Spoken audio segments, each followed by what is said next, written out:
Japan. You feel me? So I'm going to come when I'm Banange Shiba, Ali very crazy, but she was looking cat, as you can see. Banange Shiba Kalungi. Kaakati nno antusesezaamu munnange ate obuseko obw'okumukumu omukyala abadde akakasa nti nno essaawa yonna munnange ate abawagizi be e Japan agenda kubeera nga abaggunda.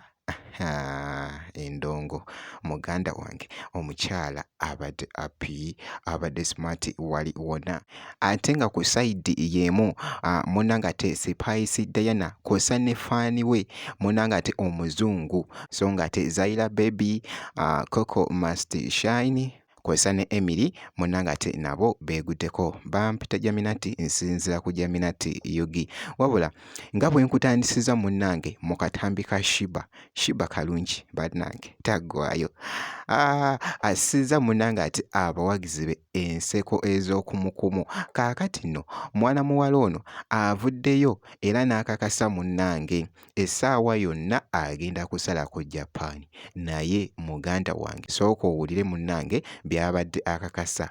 2nd May, Star Night Club, Chiba, Tokyo. Come again? Chiba is gonna be live in Chiba, Tokyo. I feel so weird. Okay. This is Shiba Karungi and I can never, ever get used to this. I can't wait. I'm coming. Okay, sorry. Hi everybody, it's Shiba Karungi, aka Swag Mama and call? Who should you call? Anyway, guys, let me do the ads.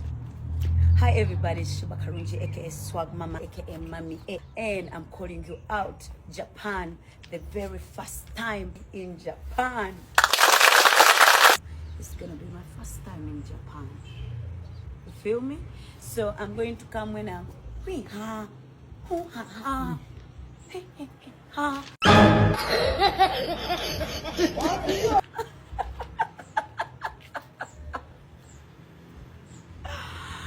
Hi guys, by the way, jokes aside, I am a mess sometimes. Anyway, hi everybody, Shiba Karungi, aka Swag Mama, aka Mami A, and for the very first time, I'm gonna be performing in Japan. On Saturday, 2nd May, Star Night Club, Chiba, Tokyo. Shiba in Chiba, Tokyo. What? Talk about divine timing. Shiba. Showtime, Luwuzi Investments. See ya.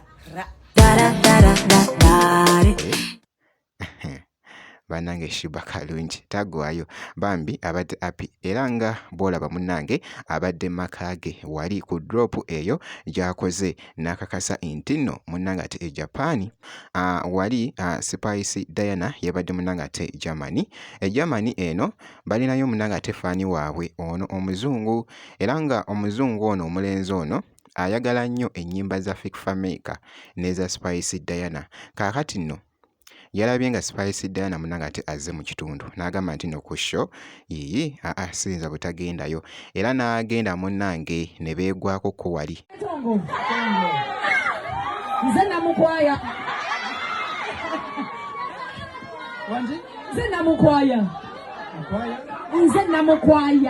nsani sikukulaba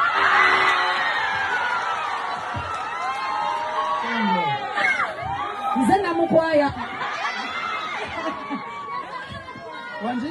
namukwaya nze namukwaya nsani sikukulaba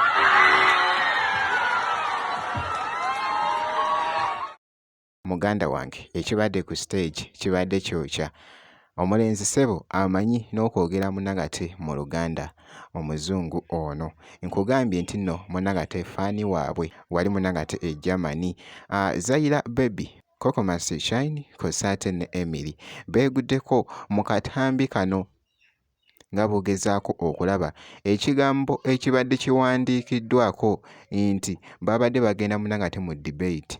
Yo guys, we now going to debate. Oh my god, classic babes in grey and black. You guys, you can tell me that you prepared this, I know. Yo guys, we now going to debate. Oh my God, classy babes in grey and black. You guys, you can tell me that you prepared this, I know. Nemushimanyi tetwekubiddemu. Wangi. nga bw'ogezaako munnangate okulaba akatambi so babadde beeguddeko baana bawala bano basatu Emily, Coco Master Shine kw'osaate ne Zaira Baby mu katambi kamu. Wabula ky'olina okukola ku subscribinga ebisigadde byonna tujja kubeera nga tubikutuusaako gwe kasitobeera ng'osubscribinze byonna ebinaava bannange mu debate tujja kubeera nga tubikutegeezaako we binaabeerawo naye nga bwe kityo munnangate bwe kitambudde making sure nti nno osubscribinga